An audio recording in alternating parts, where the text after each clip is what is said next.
Meetup clap for Aussie Steve.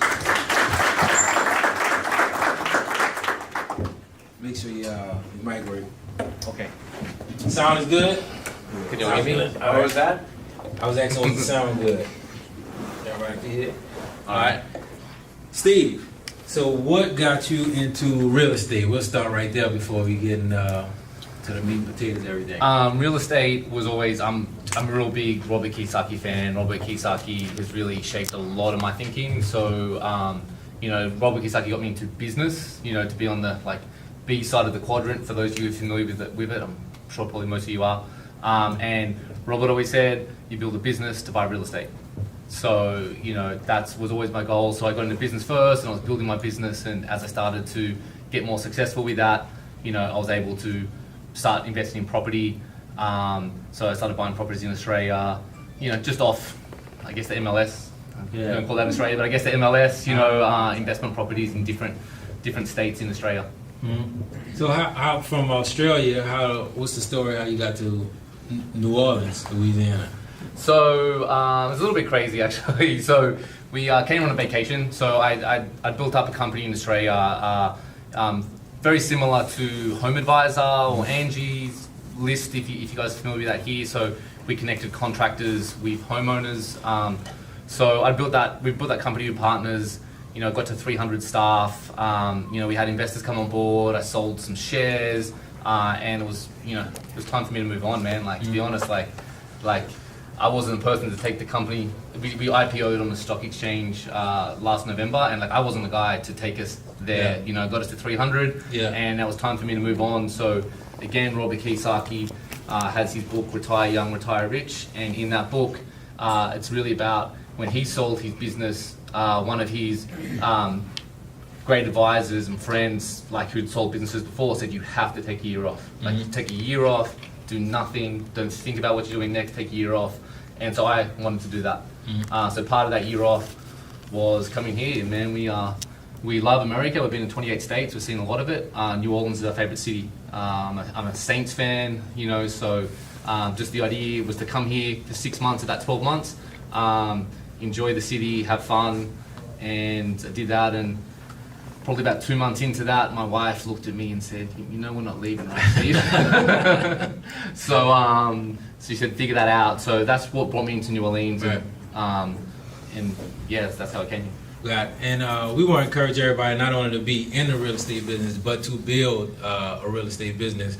So talk a little bit more about what you meant when you said that you knew you weren't the person to take the company to the next level. Yep. With high pages, because we got a lot of self-employed people that feel like it's either my way or no way, but then you could hit a ceiling when it comes time to scale. So how did you know that, and what do you mean by that you couldn't take it that you knew you couldn't take it to the next level? Yeah, so I'll even break it down. So my role in the business, I always made myself redundant, from day one. So when we started obviously very small, and I would always do something. I did sales and marketing. That was my department. Mm-hmm. So I just started doing sales myself, and then I needed to replace myself. I hired a salesperson, and then I was managing salespeople, and then I'm like, I need to replace myself. I hired a sales manager, and then I ended up hiring managers, and every time I did, I didn't really know what I was doing next. I literally always made myself redundant, and I was sort of, they'll walk away and go, okay, I got nothing to do now.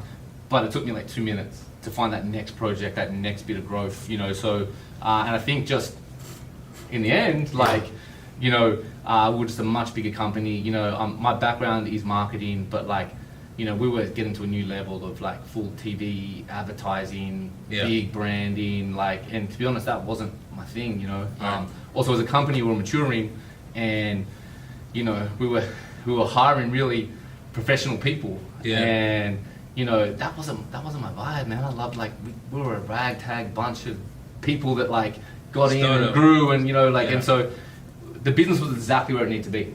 Mm-hmm. It was exactly what the business needed, but it wasn't really my feeling anymore. So I decided it was time to move on. But I did sell some shares, but I still have shares, and I maintained an interest. And now I'm really I get updates as an investor. I get like everyone else. I have no input.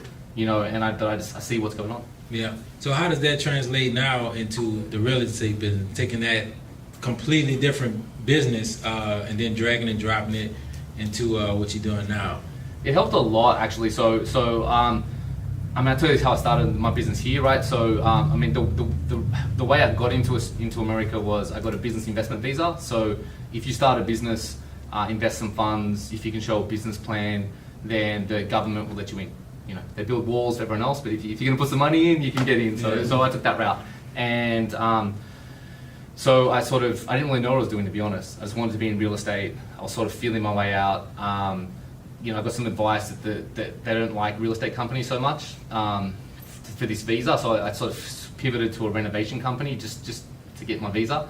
And so I changed my strategy. I bought a property in Lafayette. Actually, I went for a cheaper property. I was going to renovate it as part of my application. So I bought the property off a wholesaler, and I'm like, I didn't even know what a wholesaler was, to be honest. So I'm like, it was a good deal. I'm like, hey, like, these wholesalers have deals. Like, let me learn what they do, so I can work with them. I can be a good customer, and that was my intention. And then I did a one-day course on wholesaling, and when they went through it, I'm like, man, this is just sales and marketing, and that's what I did. So for me, it was, you know, I came into real estate more, you know, from that marketing and sales side, and that's what a wholesale like for me, wholesaling is not investing. Like, wholesaling is sales and marketing. You know, so that was my in.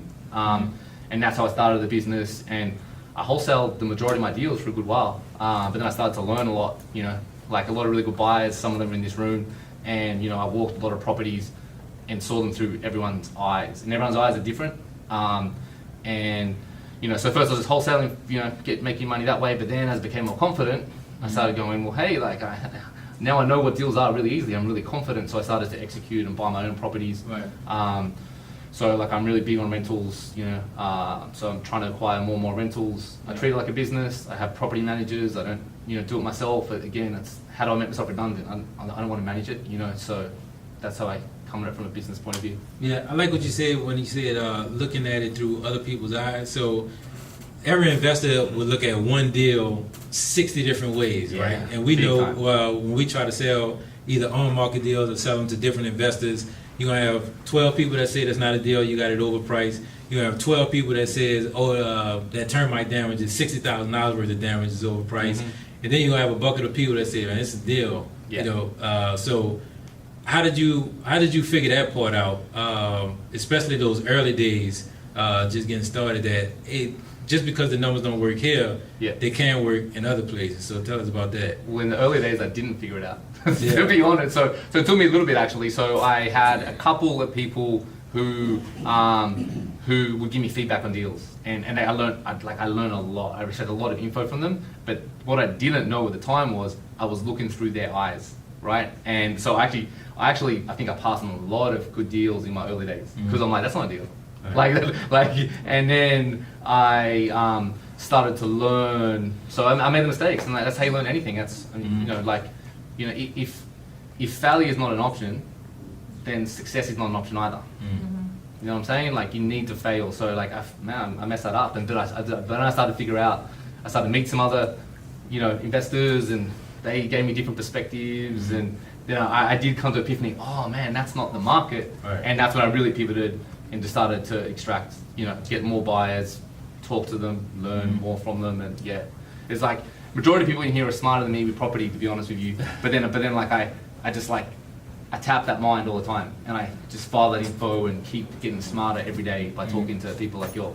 So now what's your approach? So a deal comes across the table, and now you're putting on 40 different pair of eyeglasses and analyzing it that way, or you still have a baseline and an exit strategy, or just a few in the back of your mind? How you approach it now? Yeah, I think I have a baseline now. So now I know enough, and like I sort of have a system of how I would like figure out ARVs. It's pretty easy. I mean, that there's not like, so I can figure out ARV really easy. I started to figure out how to do repairs. You know, I have my own way that works, and I think that it probably doesn't work to the line item, and I never share. When I said if I'm wholesaling a deal, I never send out what I think the repairs is, because you are wrong 100% of the time. and because you're wrong too high, you're wrong too low. Everyone's different. Like, I'm not going to tell you what the repairs are, because your repairs are different to your repairs. So like, you're wrong both ways. So I never send that out. But I always have a number, right? So that's how I value the deal. So I think that number pretty much always works. But if either of you like look, you'd be like, nah. Yeah. But just on a whole, and there's a fudge factor in there. If I'm wholesaling a deal, I make sure it's a good deal, and that's probably just something to learn. You know, like I think when you're starting out, and I did this myself. You know, you sort of like the seller won't come down, and you sort of like like it needs to be here. Like I'm going to get the contract there, like, and that's a real mistake because you know then you have trouble moving the deal. You've committed to a seller that you're going to move it, you're going to buy it, and you're not able to move it. The buyers will stop looking at your deals.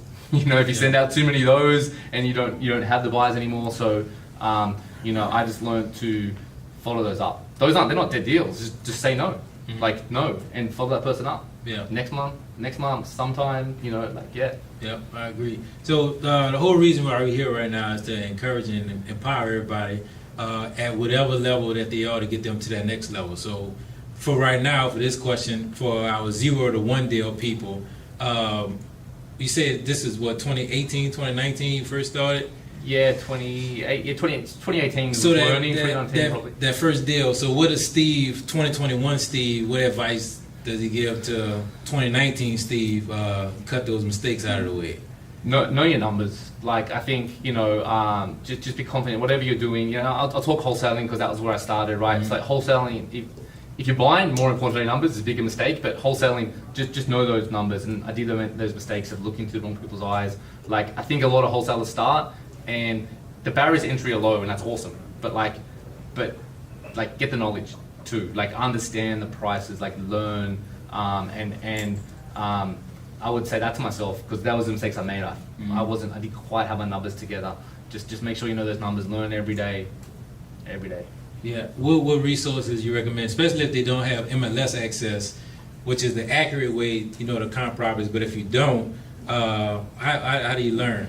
I mean, comp is not that hard, to be honest. I actually don't have MLS access. I used to use Zillow, now I use Redfin, not sold, not estimates, to be clear.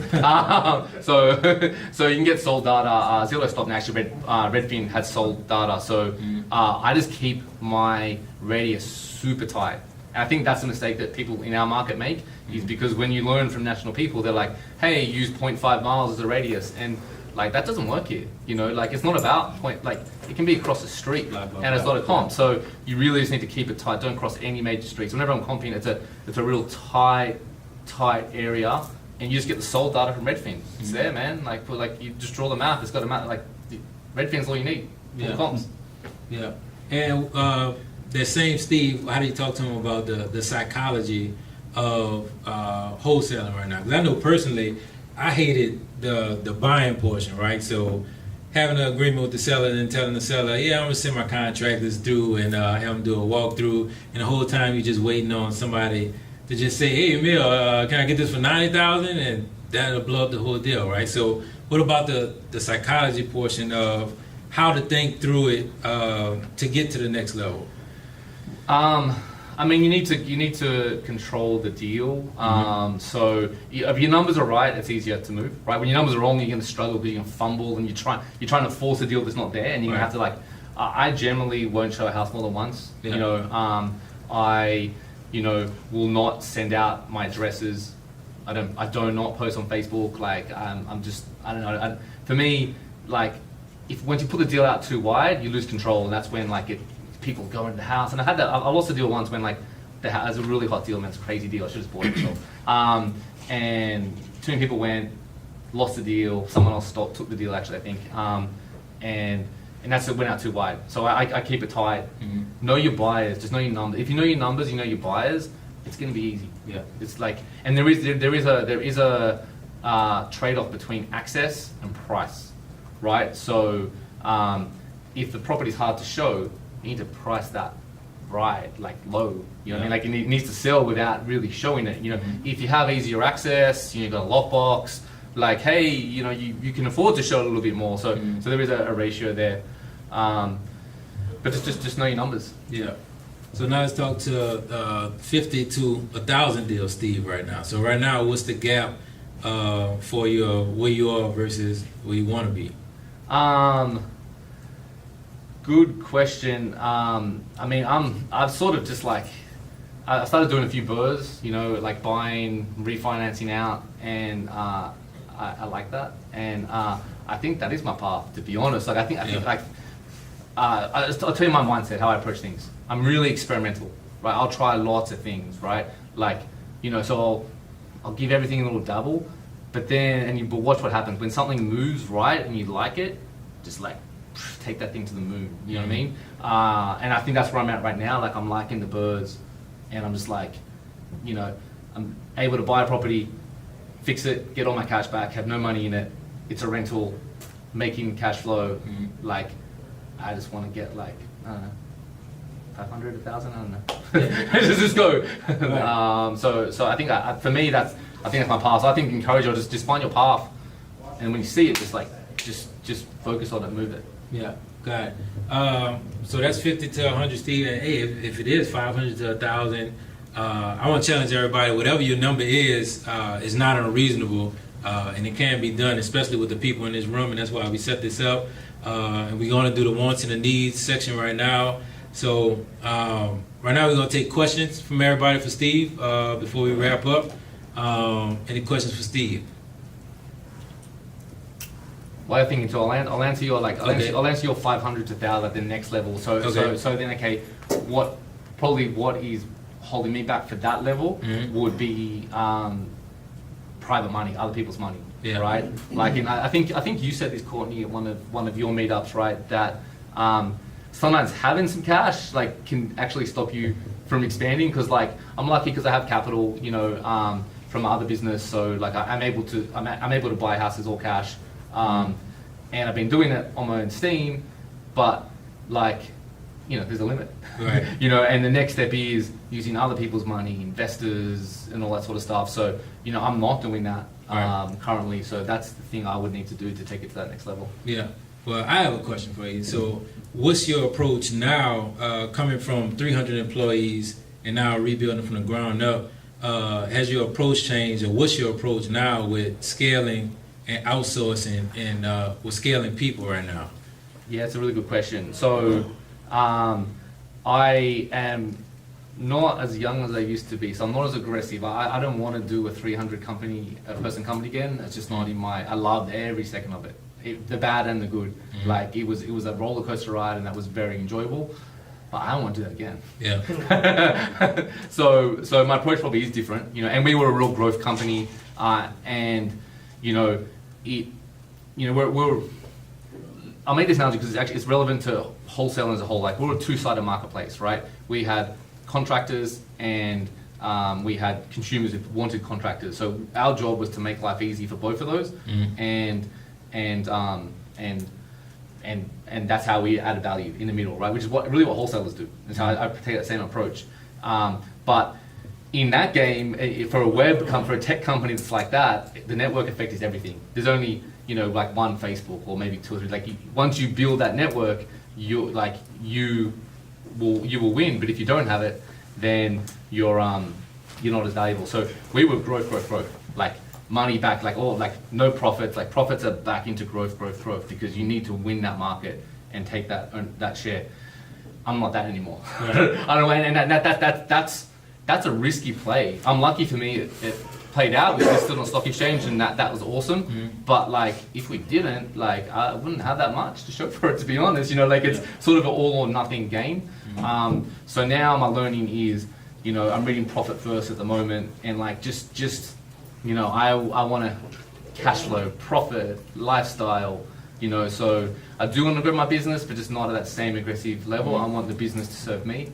You know, and I want it to pay me, give me the lifestyle I need, and grow it to the size that will support that. Yeah, so one more scale-up question with scaling up people. When you said that in the beginning that you had to make yourself redundant with sales, then hand it off, make yourself redundant with marketing. Tell us what you mean by that, and how could that apply in a real estate business? So for everybody in the room, if I'm a realtor, how am I redundant and then handing that off and scaling up my brokerage? If I'm just a developer, a builder, how do I make myself redundant as a project manager first, then hand that off so I can scale up my new construction business? What's your philosophy on on that? Well, you need to build teams. To do that, you need to build teams, and you need to empower people, right? So I think the biggest thing that I'll use a Robert Kiyosaki quote, right? I'm consistent. Robert Kiyosaki said, to be successful, you need to be lazy and incompetent. Okay. What you mean? Lazy and incompetent, right? So that's what you need. And that's obviously jarring, right? Like, so, because you can take that the wrong way. But the meaning behind that is you need to not want to do things, and you don't want to be the most competent person. I think a lot of business owners, like, I know how things are done, right? Whereas in my business, we would hire people smarter than us, and they told, like, it's not, hey, I think some people have this vision of boss is like, you're telling everyone what to do, right? My staff would tell me what to do. They give me ideas. I mean, I made the decision, but like, they can't, like, what do you think? What are the options? Like, go away, think, like, and they'll bring things to me. And so I think you need to empower people. So if you're a realtor, build a team, but like, make your agents better work by themselves. You know what I mean? If you're a builder, get project manager, but empower them. Like, let them make mistakes too. Like I said, you need to make mistakes as a business owner. Let your team make mistakes too. Make sure they learn from it and grow from it and guide them. But I think you need to like take that ownership away and trust people. Trust but verify, but just give them the power to make mistakes, grow. I say in my old business, I said like, the managers hate you. I would just like high five people. It's pretty much, at the end of the day, that's what I'd do. Like, I had all these sales guys working, and like I had managers manage them, I had the managers, and they would have to do all the, if there's dirty work, and all I'd just like encourage, I'd just like high five, awesome. And I'm looking for positive. What's working? Like I'm just trying to give the positive, give the encouragement of what's happening, and let people grow, let people feel that. Yeah, I want to add to that too, as far as making yourself redundant. Especially small business owners, from that 0 to 100 mark, you gotta document everything to make it easy as possible to hand off to those people. So even right now with property management, I know you're saying hire people smarter than you, but a lot of those entry level positions, your office people, maybe just groundskeepers, it's not really that many more smarter groundskeepers at that point, but you can make it easier for them by documenting not only this how you pick up trash, but this is the way that we pick up trash. And my philosophy is you can only hold those employees accountable for what you train them to do and how you train them. So when you are scaling up, keep what you're saying in mind, but also however it is that you do your business, whether it's checklists, whether it's process maps, whether it's videos, which is the easiest way, just make sure that you record it and document it the way that you want it done, so it can be packaged up and handed off to the employees, and then you can empower them based on how they were trained, right? For sure, and they actually work together because we definitely had documents, right? Yeah. And people were expected to sort of stick by them, but when they would start to deviate, like I would change the documents with them, if it made sense, right? Some of them did the wrong things, but like what the empower is actually understand they might actually have a better idea than you. Like you've documented like this and this is how it's done, but as they're doing that job, like they might actually start to like do things differently. And what I would do, I'd notice that and I'd be like, hey, why are you doing that? Like what's like, and sometimes like, hey, maybe not, go back to this. Sometimes I'm like, that's actually a really good idea, man. So then I'll change the document and then everyone will follow the document. Right. So that document evolved and it, in the end, like it was a combination of everything. People's like, like they think it's your document. It's not. It's everyone's. I stole a piece of info from everybody and made into this organism. Right. So have the documents, but don't be afraid to change them if it's working, and let it evolve, and let your people evolve them and talk about it, challenge it. Sometimes you got to keep them in check, but let them have that conversation about it. Okay. Still no questions? 'Cause I got more. Okay. Yeah. Currently, I'm starting my PPC campaign. I actually closed on my PPC campaign last week. Since I can't Google sell my house fast without saying your company, what advice would you give to me my PPC campaign and getting more leads? Learn, right? PPC learns, right? So. Spend more money. Yes and no, right? Yes and no. Yes and no. You need to learn. So spend money, be prepared to lose money. Right. But then when you lose money, you learn what's going wrong, learn what's converting, what's your conversion rates, like what terms are converting, what pages are converting. You know, in my last business, we spent $1 million a month in Google, right? We started by spending like 500, and we grew that over, that was like probably like 11 years. $500 or $500,000? $500. Okay, all right. $500 we started, right? It was cool. It was like 2 cents a click back then. It was pretty cool. Yeah. But you will lose money for a while. You will lose money. But learn. You will learn again. Fail. Let yourself fail. Learn from the failures. Optimize your page. Optimize your conversions. It's really about conversions, right? So, you know, I take a really branded approach to my marketing, which is probably different to what most people do. A consumer brand, right? I think people do like investor brand, but like, and that's cool if you want to do coaching and stuff. But I do a consumer brand, and that brand helps conversions. So it's not about appearing. It's not about getting the click. It's about converting in anything. And if you're doing direct mail, other things, when they come and see you and check you out, like you need to look legit.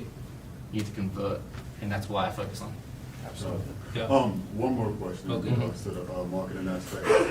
When you were wholesaling, what was your greatest lead source? SMS was, but that's sort of, so I really, when I really started, SMS was the main channel I was using, but I did stop that because I just saw that it was like not going to last forever, and I hadn't used it for a while, but like I believe those things are starting to happen, those laws and stuff that are coming, but I don't know if anyone's using it. It might be that was my best for a fair while. Yeah. We have one over there. Yeah, Corey? so would you say the main source of your business right now is wholesaling, or? I'm buying a lot more now, Okay. but it's a mixture. So I really I want balance, and I'm trying to balance things out, right? So wholesales are nice. They're, you know, quick dollars, but long-term wealth comes from owning. So I want to own as much as I can, but being able to wholesale allows you to keep marketing, because I want to always be marketing. I always want to be buying, and it's just like, hey, maybe I'll close this one, maybe I'll assign this one. Reason why I'm asking is, say 10, 15 years ago, you really didn't hear the term wholesaling, and now there's a whole hell of a lot of wholesalers, and they hit me up all the time from saying, there's a wholesaler, how do you stay above the rest and get your deals across? I think it's just like the most important thing is to know your numbers. Make sure your deal is a deal. If you're a buyer, I'm sure like if you get a couple emails from a wholesaler and the deals like numbers way off, do you stop opening those emails? No. Okay, I know a lot of people do, right? So I still look. You never know. Well, there you go. You could get him on your list, guys. If you're a wholesaler, get him on your list. But I think I think your numbers need to be right. You need to make sure it's a deal, right? And for me, I'm slower, right? With a seller, I will not contract it until it's a deal. I'll wait you out. I'll call you. I'll follow you up. Whereas I think the mistake people make is they take that deal, and then they're stuck, and it's just my deals move fast. Generally my deals like 24, 48 hours they're gone, right? And I'm thinking about the next thing, and that's like, whereas if it's not a deal, it's like it's a stress. It's, oh my god, got to make this deal. I'm worried, and I've had that. I did that. Like a lot of these guys trying to make too much on a wholesale flip, $50,000, $60,000 in some instances, you know. And so if I see it coming to me, unless they want 75, I'm like, I already know you done bumped it up a lot. So especially the guys who I'm used to dealing with, I'll give you 50 for it. Close in 7 days. And Corey, I think that's a good conversation to have when we do the break, because that's another myth buster that we want to get out there too. Because yes and no at the same time, and now everybody in the room they really give you what's a myth buster? A myth buster, meaning a myth that's out there, and now we're gonna tell our truth about it. Just give you our perspective on it. What was it that he just said that you said is a myth buster? That the wholesalers will bump it up $50,000, $60,000. Well, not everybody. Yeah, I agree. If you have a certain couple that you know, and you're like, oh, damn, he got it. Yeah, but it's all good. But it's all good. But I don't count everybody's money. As long as it's a deal to me, I don't care what you make. If it's a deal with me, I can make money. It's all good. You know? Yep. Well, Thank you, that's Steve. a part of the numbers part, though, is knowing your numbers right of what's a deal for you Right. versus what am I gonna make, but Yeah. it's the ARV, the repairs, but also what an investor needs to buy it at to make it a deal. Yeah, Those sure. are the three-sided number part. Gotcha. All right, Steve, man, we're gonna break. Everybody, Steve, thank you. Thank you. JJ, what's up, man? How you doing, dude? Break it a little bit. Yeah, yeah.